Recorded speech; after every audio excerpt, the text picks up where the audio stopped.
लिखारी हाँ मैं हक सच दा सज़ा होसी ते की होसी। कोई मिसरा बगावत दा अदा होसी ते की होसी।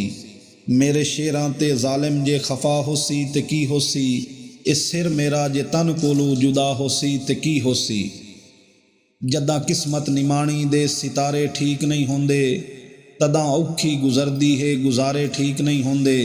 गरीबी विच पक लगदा सदा खोटे ते खरियां दा, मुकद्दर ठीक होवन तां नितारे ठीक नहीं होंदे।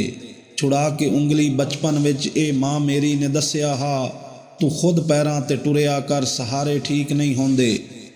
और मेरे शेरां नूं अज तोड़ी किसे कातिब भी लिखिया नहीं, किताबां विच कसम रब दी अंगारे ठीक नहीं होंदे।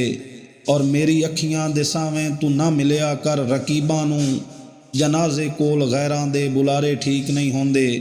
खुमैनी दा अज़म लैके जे कोई आवे ते गल बनसी, लुटेरे दी हकूमत विच इदारे ठीक नहीं होंदे। लिखारी हाँ मैं हक सच दा सज़ा होसी ते की होसी। कोई मिसरा बगावत दा अदा होसी ते की होसी। मेरे शेरां ते जालिम जे खफा होसी ते की होसी। ए सर मेरा जे तन कोलों जुदा होसी ते की होसी। गरीबां दे मैं दुख लिखना सितम लिखना मैं सावां दे, हयाती विच मैं लिखे नहीं कसीदे बादशाहां दे। अना दे शेर लिखदा हाँ अना नूं भार नहीं लिखिया, गुलामी विच हयाती दा कोई करदार नहीं लिखिया।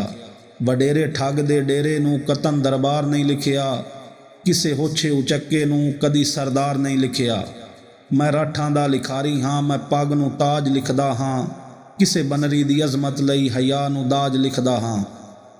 जदां मजदूर भुखे दी अना विके तकी लिखां, जदां रोटी दे बदले विच हया विके तकी लिखां। किसे मजबूर औरत दी अदा विके तकी लिखां, ओ जदां गर्जां दी मंडी विच भिरा विके तकी लिखां। तदा नगरी दे वाली दी कमीनी गर्ज लिखदा हाँ, मैं रुत दे नाल वर्ग बगावत फर्ज लिखदा हाँ। मैं लिखना बम धमाके विच किसे दे बाल ना मारो, किसे दा वीर ना मारो किसे दा लाल ना मारो। यजीदी पेशवा बन के नबी दी आल ना मारो, बिरा नूं कैद करके ते बिरा दे नाल ना मारो। मैं सद लिखना हाँ भैणां दे मैं वैण लिखना मावां दे, बहारां विच भी लिखदा हाँ हमेशा डर खिजावां दे। लिखारी हाँ मैं हक सच दा सज़ा होसी ते की होसी। कोई मिसरा बगावत दा अदा होसी ते की होसी। मेरे शेरां ते जालिम जे खफा होसी ते की होसी। ए सर मेरा जे तन कोलों जुदा होसी ते की होसी।